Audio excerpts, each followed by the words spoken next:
જય મુરલીધર, હું આમાભાઈ આહિર. કેમ છો મિત્રો? મજામાં? મારા આજના વિડીયોમાં આપનું સ્વાગત છે. મિત્રો, આજનો વિડીયો મારો અમુક અધિકારીઓ અને અમુક સરકારના મંત્રીઓ એને નહીં ગમે, કેમ કે એનું જમીર મરી ગયેલું છે, એટલે એને મારો વિડીયો નહીં ગમે. આપણે સ્પષ્ટ વક્તા છીએ, સાચું બોલનારા છીએ. મિત્રો, છેલ્લા 14 દિવસમાં ગુજરાત પોલીસ ઉપર અલગ અલગ 3 જગ્યાએ હુમલા થાય છે. પહેલો હુમલો 15 માર્ચના રોજ પાટણના ઝીલિયા ગામે પોલીસ ઉપર હુમલો થયો. પોલીસની PCR વાન ઉપર પણ કાચબાચ તોડીને હુમલો કર્યો, પોલીસ ઉપર પણ હુમલો કર્યો. બીજો હુમલો 18 માર્ચના રોજ બનાસકાંઠાના ઊણ ગામે ટોળાએ બેકાબૂ બનીને પોલીસ ઉપર હુમલો કર્યો. પોલીસની PCR વાનના કાચ તોડી નાખ્યા. એમાં 6 પોલીસકર્મી ઘાયલ છે. ત્રીજો હુમલો અમદાવાદમાં નળ સરોવર પોલીસ સ્ટેશન વિસ્તારના ધરજી ગામમાં થયો. એમાં બાતમીના આધારે પોલીસ દારૂની રેડ કરવા જાય છે અને ટોળું ભેગું થઈને પોલીસ ઉપર મરણતોલ હુમલો કરે છે. છેલ્લા 14 દિવસમાં આ રાજ્યમાં કાનૂનની ધજા ઉડાડી દીધી, કાનૂનના કાયદાના લીરા ઉડાડી દીધા, કાનૂનના શીથરા ઉડાડી દીધા. લોકો કાયદો હાથમાં લેવા મળ્યા. હવે મારે કહેવાનું છે, આ માનવ અધિકાર પંચ ક્યાં ગયા, ક્યાં છુપાઈ ગયા? જ્યારે પોલીસ ઉપર હુમલા થાય ત્યારે તમે બોલતા નથી. અને આ જે અમુક ધારાસભ્યો છે, જે સમાજના નામે રાજકારણ કરવાવાળા, સમાજના નામે રાજનીતિ કરવાવાળા, ક્યાં ગયા એ બધાય? આજે પોલીસની એક ભૂલ હોય, પોલીસે કોઈને કાયદાનું ભાન કરાવ્યું હોય, કાયદાનો પાઠ ભણાવ્યો હોય, તો આ લોકો રાજનીતિ કરવા નીકળી પડે. અને સાથે માનવ અધિકાર પંચ પણ નીકળી પડે કે પોલીસે બેરહમીથી માર્યો, અમાનવીય કૃત્ય કર્યું, પોલીસે ક્રૂરતા વાપરી, પોલીસે આવું કર્યું. આવું કહેવામાં બધા તૈયાર હોય છે, લેકિન જ્યારે પોલીસ ઉપર હુમલાઓ થાય છે ત્યારે બોલવાવાળું કોઈ નથી હોતું. એ વસ્તુ બધા સારી રીતે જાણે છે. અને મિત્રો, આપણા ગૃહમંત્રી જે દરેક કાર્યક્રમોમાં જાય છે, એ અમુક વાત જે એને ગમે છે, પબ્લિકને ગમે છે, એ વાત બોલે છે. જેમ કે કોઈ સમરબંધીને છોડવામાં નહીં આવે અને ગુનેગારની ચાલ તો બદલાવી જ જોઈએ. હવે મારે આ વિડીયોના માધ્યમથી આપણા ગૃહમંત્રીને કહેવું છે, હર્ષભાઈ સંઘવીને, કે હર્ષભાઈ, તમે કીધું કે ગુનેગારની ચાલ તો બદલાવી જ જોઈએ. પાટણ પોલીસે એવું જ કર્યું. ઝીલિયામાં પોલીસ ઉપર હુમલો કર્યો. જે અસામાજિક તત્વોના ટોળાએ પોલીસ ઉપર ને પોલીસ વેન ઉપર હુમલો કર્યો. એટલે બીજે દિવસે પોલીસે CCTVના માધ્યમથી ઓળખ કરી, ટેકનિકલ સર્વેલન્સના આધારે એની ઓળખ કરીને ધરપકડ કરીને એને ચાણસ્માની બજારમાં સરઘસ કાઢ્યું. તમે કીધું ગુનેગારની ચાલ બદલાવી જોઈએ, સાણસમાં પોલીસે એવું જ કર્યું. તો સમાજમાંથી અલ્પેશ ઠાકોર ઊભા થાય છે ને મેદાને આવે છે અને એવું બોલે છે કે ભ્રષ્ટ પોલીસ કર્મચારીએ નિર્દોષને માર્યો, તો જે રીતે સરઘસ કાઢ્યું એવી રીતે એનું સરઘસ નીકળવું જોઈએ, અને એવી રીતે એના તળિયા તૂટવા જોઈએ. હું સમાજની સાથે છું. સમાજનું નામ લઈને અલ્પેશભાઈ ઠાકોર MLA છે, એ મેદાને આવ્યા એટલે તમે પોલીસનું સ્ટેન્ડ છોડી દીધું, પોલીસની સાથે તમે ના ઊભા રહ્યા. તમે શું કર્યું? તો 4 પોલીસ કર્મીને સસ્પેન્ડ કર્યા. શું કામ? તો પહેલાં જે 4 પોલીસ ભાગ્યા હતા એને તમે સસ્પેન્ડ કર્યા, પોલીસ ભાગી એટલા માટે તમને થયું કે અમારી આબરૂ ગઈ, પોલીસ ભાગી એટલે કરો 4 જણાને સસ્પેન્ડ, એમાં તમે 4 સસ્પેન્ડ કર્યા. એમાં પાછું પોલીસવાળાએ તમારી આબરૂ બસાવવા માટે સરઘસ કાઢ્યું.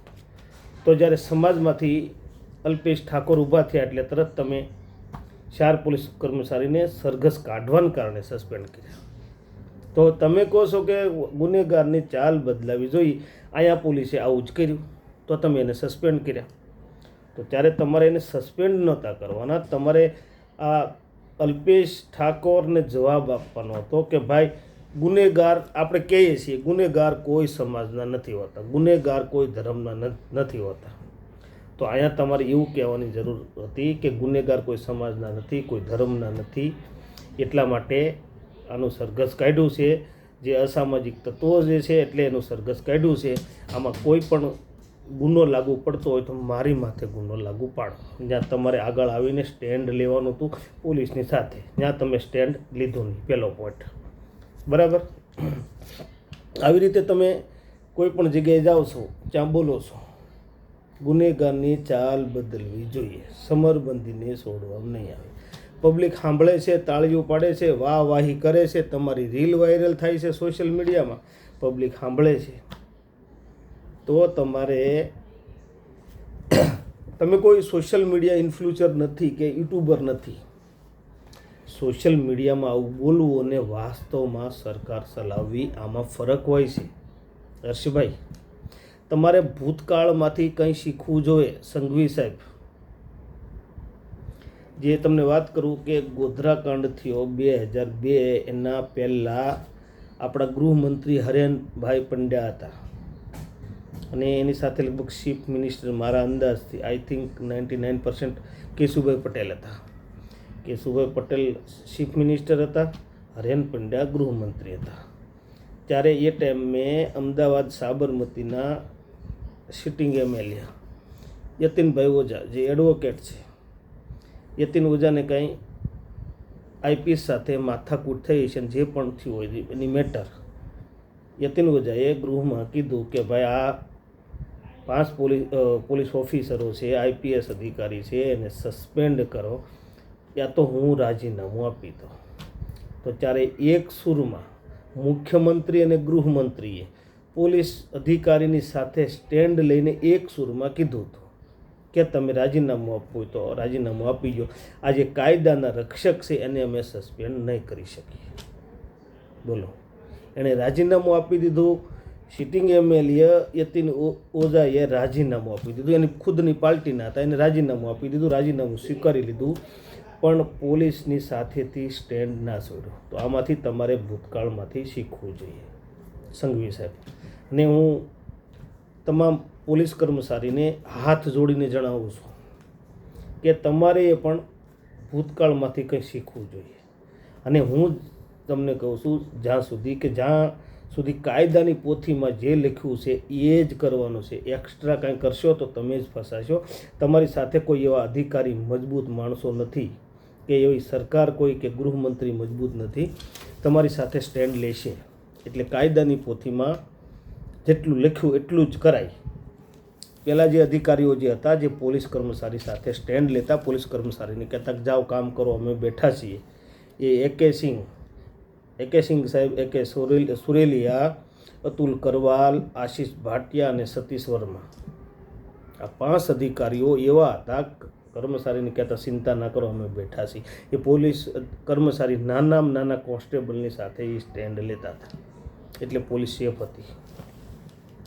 આવું તમારે ભૂતકાળમાંથી શીખવું હોય તો આપણે 3 ઓક્ટોબર 2022 ખેડા જિલ્લાના માતર તાલુકાના ઊંઢેલા ગામનો બનાવ, જ્યાં મસ્જિદ હતી, મસ્જિદની બાજુમાં નવરાત્રિનો કાર્યક્રમ હતો. 3 ઓક્ટોબરની રાતે મસ્જિદમાં બહુ મોટી ભીડ એકઠી થાય છે અને મોડી રાત્રે એ ભીડ એક સાથે આજે નવરાત્રિના પંડાલ ઉપર પથ્થરમારો કરે છે. ખેડા પોલીસને જાણ કરવામાં આવે છે, રાતે ખેડા પોલીસ આવે છે. ગુનેગારોને ઓળખી કાઢે છે, ધરપકડ કરે છે, પકડીને થાંભલા સાથે બાંધીને લાઠીઓ વરસાવે છે. ચારે બાજુ પબ્લિક પોલીસને પોરહાવે છે, તાળીઓ પાડે છે, વંદે માતરમ, ગુજરાત પોલીસ જિંદાબાદના નારા લગાડે છે. ત્યારે પછી એના બીજા દિવસે વિડીયો વાયરલ થાય છે અને આજે પીડિત પરિવારના ઘરના લોકોએ હાઈકોર્ટમાં પિટિશન દાખલ કરી વિડીયોની સાથે. એમાં કોર્ટ અદાલતના નોટિસ આવે છે, જાય છે, પોલીસ કર્મચારીઓને અધિકારીઓને કોર્ટમાં બોલાવે છે અને કેસ હાલે છે. હાઈકોર્ટ તમામ ચારે પોલીસ ઓફિસરોને સજા આપે છે. એક તો જે જાહેરમાં માર માર્યો એટલા માટે અને કોર્ટની અવગણના કરી, અવમાનના કરી એટલા માટે, અવમાનના એનો કેસમાં કોર્ટ એને સજા આપે છે. પછી તો આ અધિકારીઓ આ સજાના સામે સુપ્રીમ કોર્ટમાં જાય છે. હાલ તો સુપ્રીમ કોર્ટે એ જે હાઈકોર્ટની સજા ઉપર રોક લગાવેલી છે, સ્ટે લગાવેલો છે. લેકિન લટકતી તલવાર તો છે જ. આ પોલીસ ઓફિસરો હજી આ કેસને યાદ કરીને રાતે ઊંઘી નહીં શકતા હોય. એને ખ્યાલ છે કે આ તો લટકતી તલવાર હોય, કેદી ચુકાદો ક્યારે આવે કોઈ નક્કી નહીં. એટલે મારે આ ગુજરાત પોલીસના તમામ કર્મચારીને કહેવું છે કે જે તમે આવી રીતે કરશો, જ્યારે મામલો અદાલતમાં જાય છે ત્યારે તમારી સાથે બસાવવાવાળો તમને કોઈ નહીં હોય. એ વસ્તુ હું તમને તમારી સાથે છું અને મને તમારા પ્રત્યે થોડી લાગણી છે એટલે હું આ તમને કહું છું. એમ કહું તો ચાલે. જ્યારે મામલો અદાલતમાં જાય ત્યારે તમારી સાથે નથી કોઈ અધિકારી ઊભો રહેતા, નથી ગૃહમંત્રી ઊભો રહેતો, નથી કોઈ આ જે પબ્લિક જે તાળીઓ પાડવાવાળીને વંદે માતરમના નારા લગાવવાળી પબ્લિક નથી ઊભી રહેતી.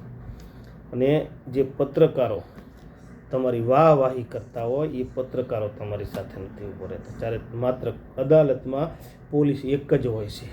એટલે તમામ પોલીસ કર્મચારીને આ ભૂતકાળમાંથી કંઈ શીખવું જોઈએ ટૂંકમાં. બરાબર છે. હવે આપણે વાત કરીએ. મેન તો આજે સંઘવી સાહેબ આપણને કાર્યક્રમમાં બધા લોકોની વચ્ચે એવું કહેતા હોય છે કે ગુનેગારની ચાલ બદલાવી જોઈએ. તો સંઘવી સાહેબ, તમે આ કહો છો એટલા માટે કે ગુનેગારમાં પોલીસનો ખોફ રહેવો જરૂરી છે. તમારી વાત સાચી. પહેલાં સોશિયલ મીડિયા નહોતા, એટલા બધા ભાષણો નહોતા, તોય ગુનેગારને પોલીસનો ખોફ તો હતો જ. પણ જે તમે અત્યારે બોલો છો એવું જાહેરમાં નહોતું બોલાતું. ટેલિફોનિક માહિતી આપવામાં આવતી હતી, મૌખિક માહિતી આપવામાં આવતી હતી.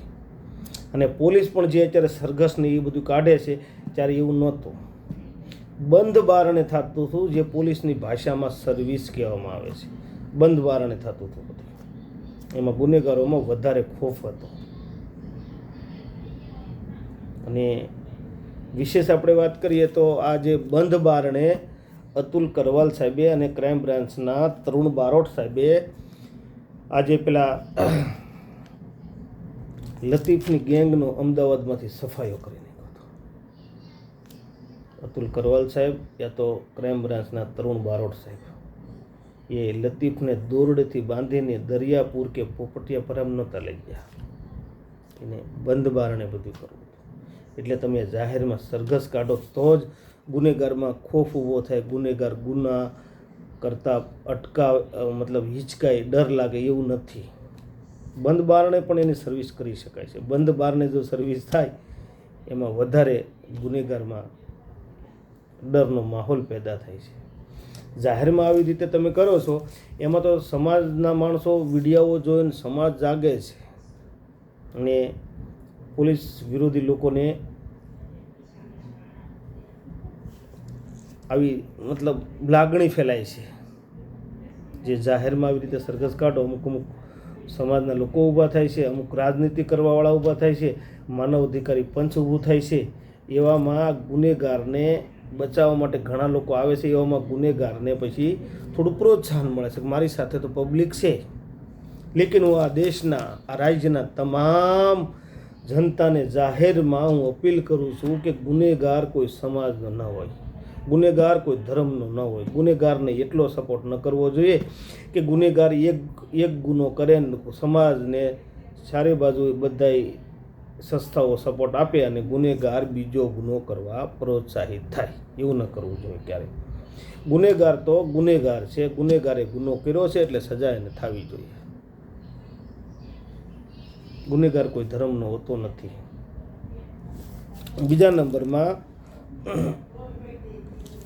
આજે સંઘવી સાહેબ આવું બોલે છે જાહેરમાં કે ગુનેગારની ચાલ બદલાવી જોઈએ.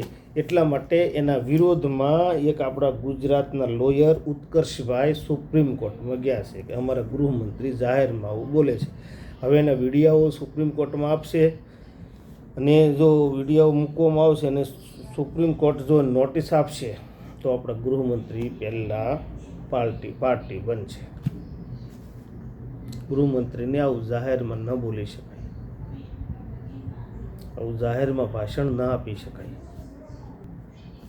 અને ગુજરાત પોલીસના તમામ કર્મચારીઓને હું એક રિક્વેસ્ટ કરું છું કે જે તમે આ જાહેરમાં સરઘસને વરઘોડા કાઢો છો એના કરતાં બંધ બારણે સર્વિસ થાય તો વધારે સારું રહેશે. ગુનેગારમાં ખોફ વધારે રહેશે. બરાબર ને? જે પહેલાં હતા અધિકારીઓ કર્મચારીને કહેતા જાઓ કામ કરો, અમે તમારી સાથે ઊભા છીએ, એવા કર્મચારીઓ હાલમાં, એવા ઓફિસરો હાલમાં નથી કે જે પોલીસની સાથે, નાના કર્મચારી સાથે સ્ટેન્ડ લે.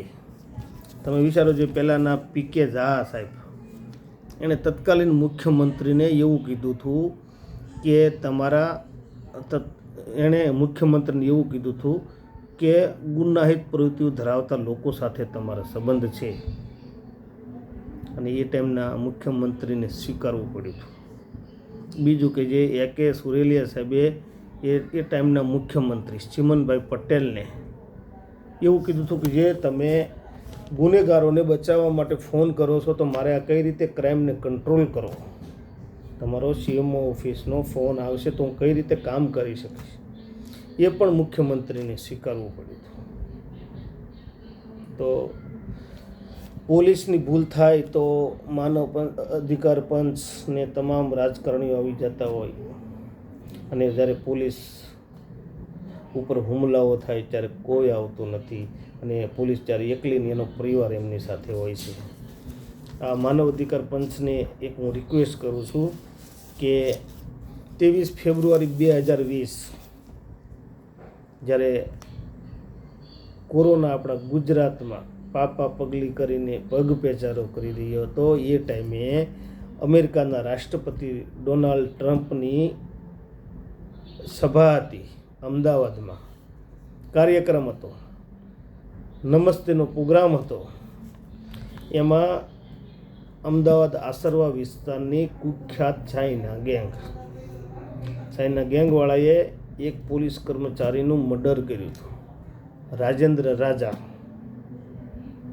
જ્યારે કોઈ માનવ અધિકાર પંચ કે કોઈ રાજકારણીયા સોશિયલ મીડિયામાં એટલા બધા સવાઈ ગયેલા હતા નહીં. શું કામ? એ પોલીસ કર્મચારીનું મર્ડર હતું. પોલીસ કર્મચારી સાથે મારે કહેવાનો ભાવાર્થ એ છે, પોલીસ કર્મચારી સાથે સ્ટેન્ડ કોઈ લેતું નથી. અને પોલીસ કંઈ ગુનો કરે, પોલીસની ભૂલ થોડી થાય, કામ કરે એનાથી ભૂલ થાય. કામ હંમેશા એ વસ્તુ યાદ રાખશો, કામ કરશે એનાથી ભૂલ થશે. હાવ કામ ન કરે નિકમમાં એનાથી કાંઈ ભૂલ થતી નથી. ઓકે, તો આજનો વિડીયો મારો સારો લાગ્યો હોય તો તમારા મિત્રો સાથે શેર કરજો, મારી ચેનલને સબસ્ક્રાઈબ કરજો અને મારા વિડીયોને લાઈક કરજો. જય શ્રી કૃષ્ણ, જય ઠાકર.